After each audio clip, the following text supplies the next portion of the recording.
Hello. सो आगे नया chapter start करते हैं, इलेक्ट्रिक पोटेंशियल। ठीक है, वैसे एक चीज़ बताऊँ आपको, देखो ये जो पहले के 4 चैप्टर हैं ना, ये एक यूनिट की तरह है। मतलब इसके अंदर ये नहीं है कि एक के मार्क्स कम है या एक के मार्क्स ज़्यादा है, ऑल आर इक्वल्स। ठीक है, मतलब कहने का मतलब ये हुआ कि देखो फिज़िक्स के अंदर थोड़ा सा डिस्ट्रीब्यूशन है वो अलग है। जैसे मैथमेटिक्स के अंदर चैप्टर के मार्क्स है, यहाँ चैप्टर के मार्क्स नहीं है, या यूनिट्स के मार्क्स।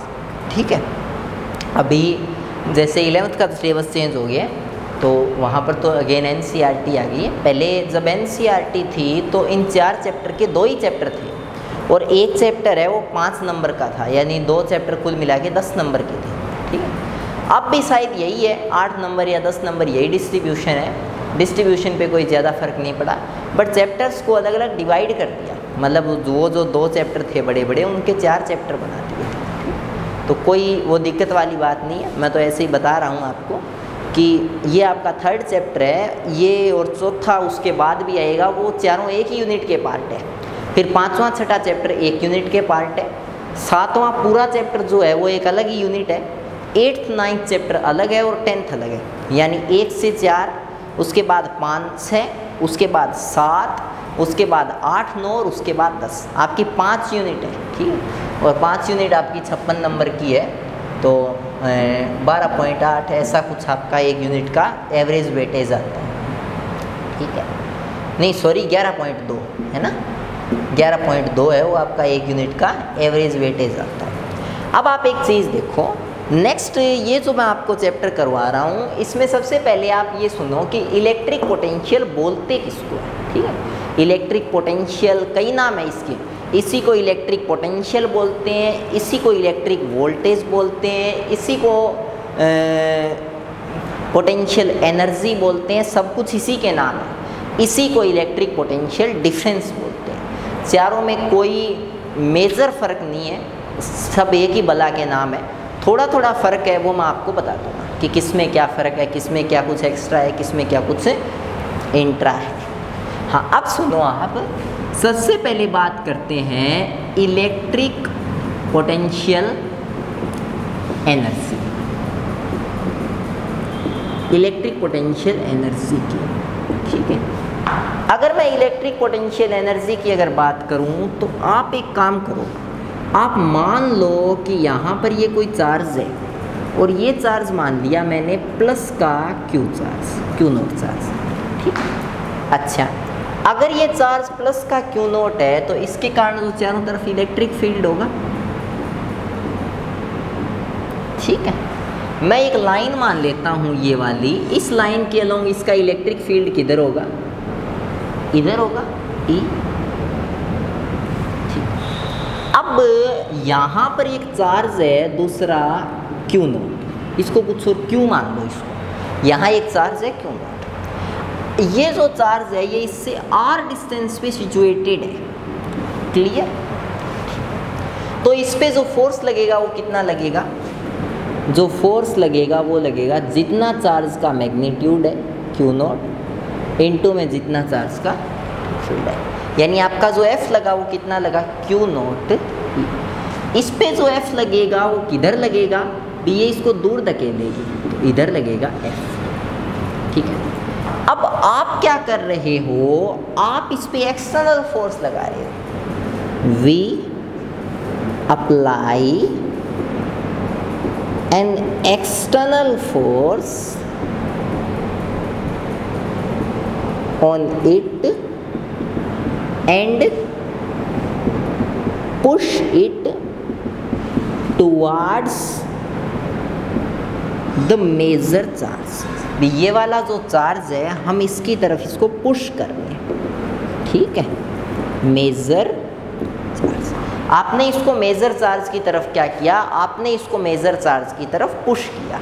क्लियर है। अच्छा जी, अगर आप इसको मेजर चार्ज की तरफ पुश करोगे तो आप इधर की तरफ इसको पुश कर रहे हो, आपके वाला जो लगेगा फोर्स वो कितना लगेगा, F एक्सटर्नल। अच्छा, अब एक चीज सुनो,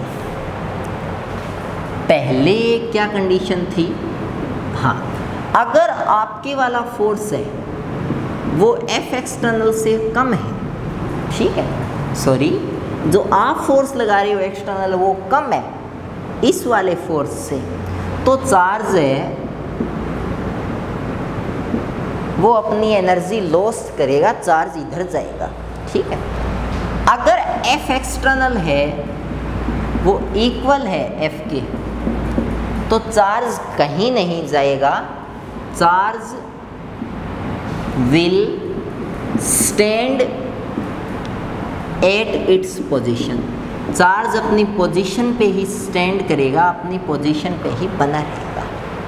तीसरी बात, अगर एक्सटर्नल फोर्स है वो ज़्यादा है एफ से, तो चार्ज है वो इधर क्या करेगा, मूव करेगा, ठीक है, charge will move towards the major charge,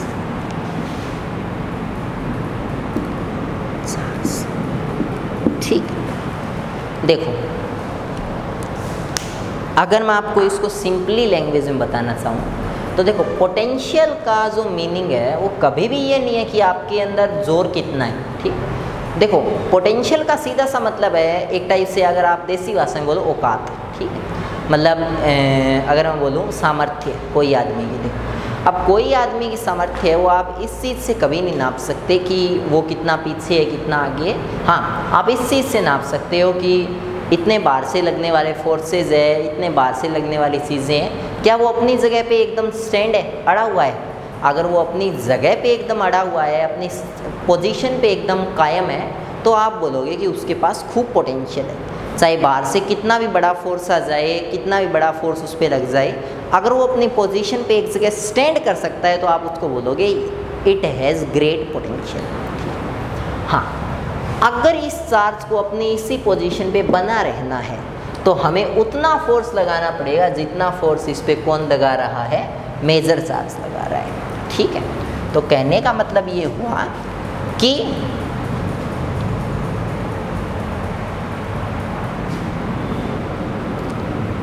we apply only as much force as only for holding charge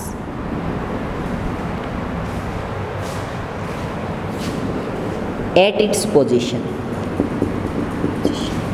ठीक है। अब मान लो आपको चार्ज को थोड़ा सा आगे खिसकाना है, बिल्कुल थोड़ा सा, इधर इतना सा, ये डिस्टेंस में मान लेता हूँ dr।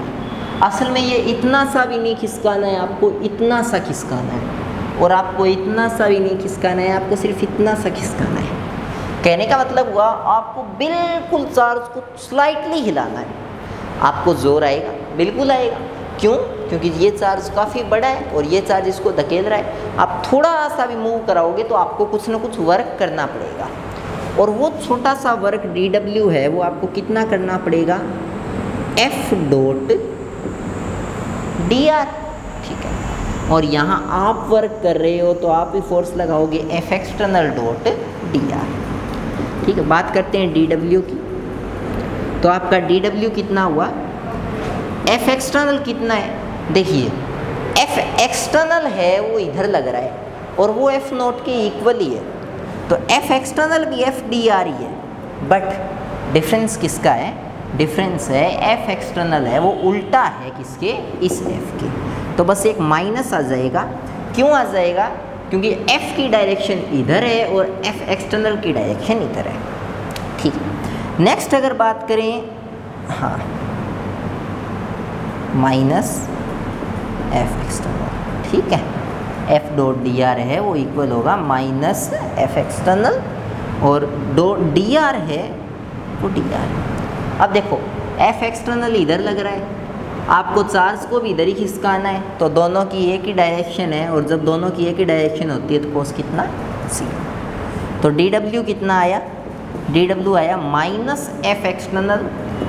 माइनस क्यों आया, क्योंकि F होना तो चाहिए dWf/dr, हम बचपन से पढ़ते आए हैं, बट f की जगह f एक्सटर्नल है, वो माइनस का है, f एक्सटर्नल dr। और f एक्सटर्नल है कितना, वही q, तो Q0 e, तो dW कितना आया minus Q0 e dr। Clear. अगर आपको W निकालना है तो वो क्या होगा, वो होगा माइनस Q0 e dr और इसका integration, that is the formula. अब आप जो ये वर्क डन करोगे, ये वर्क डन ही किस में कन्वर्ट हो जाएगा, ये वर्क डन ही कन्वर्ट हो जाएगा किसके अंदर, एनर्जी में।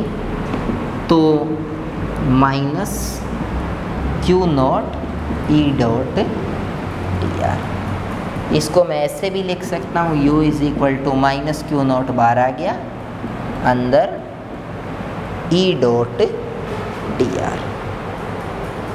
ठीक है।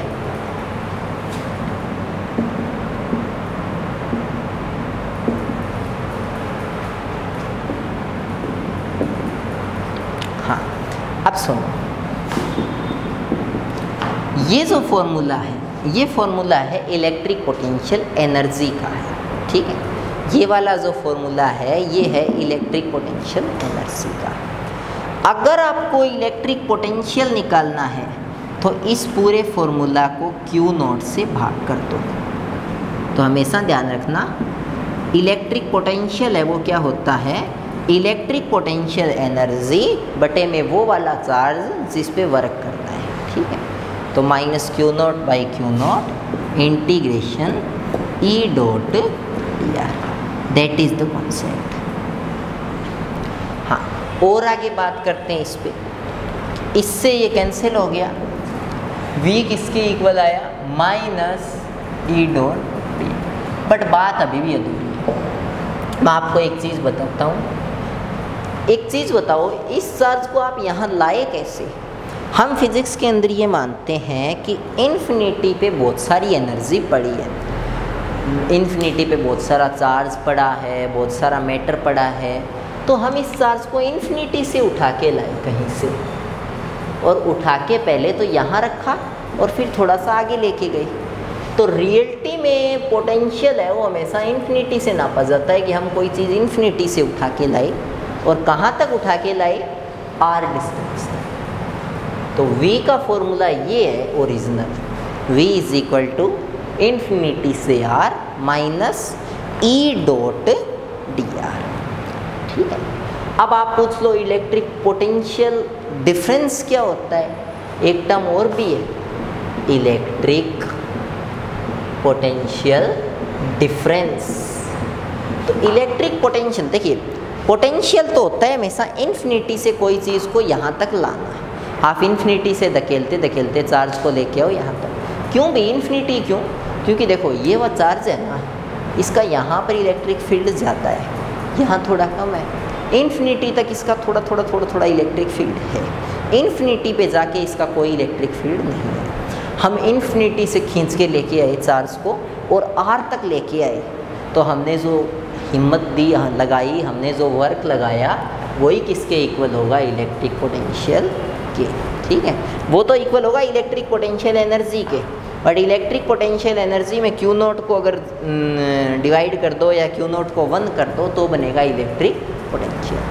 अच्छा, इलेक्ट्रिक पोटेंशियल डिफरेंस, कोई चार्ज है वो A पॉइंट पर है, B पॉइंट पर लेके आए, तो बस इलेक्ट्रिक पोटेंशियल डिफरेंस, यानी दो सर्टेन पॉइंट के बीच का पोटेंशियल डिफरेंस ही इलेक्ट्रिक पोटेंशियल डिफरेंस।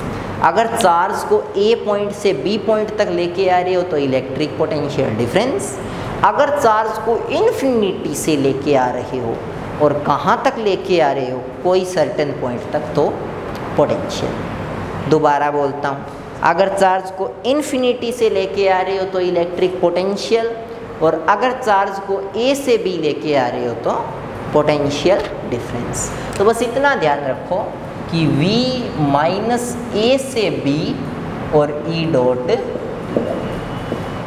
यानी इन्फिनिटी की जगह अगर कोई पॉइंट ए से लेके आ रहे हो तो वो क्या होगा, इलेक्ट्रिक पोटेंशियल डिफरेंस। तो बस ये आपको तीनों चारों चीज़ें ध्यान में रखनी है। इलेक्ट्रिक पोटेंशियल एनर्जी क्या होती है, इलेक्ट्रिक पोटेंशियल डिफरेंस क्या होता है, और इलेक्ट्रिक पोटेंशियल क्या होता है, इलेक्ट्रिक पोटेंशियल एनर्जी का फॉर्मूला कैसे आया, डिराइव करना, एट्सेट्रा एट्सेट्रा। बाकी एक एक दो दो नंबर में इलेक्ट्रिक पोटेंशियल एनर्जी की, इलेक्ट्रिक पोटेंशियल की डेफिनेशन पूछते हैं। वो डेफिनेशन मैं आपको पूरी एक मैं आगे वीडियो और बनाऊंगा, उसमें सिर्फ मैं लिखने का काम करूंगा, तो उसमें मैं आपको बता दूंगा जितने भी डेफिनेशन वगैरह है वो सारी। ठीक है, कर लोगे ना, इतना कर लेना, इसको देख लेना अच्छे तरीके से। ना समझ में आए तो तुम लोग कमेंट कर देना, मैं दोबारा इसको और अच्छे से इलेबोरेट कर दूँगा। बट ये देखो है ये थोड़ा सा ये अजीब सा ही है काफ़ी, मतलब एक बार आपको थोड़ा सा इसमें जोर लगेगा, बाकी आपका जब फ्लो बन जाएगा तो आप इसको काफ़ी आसानी से कर सकोगे। बाय।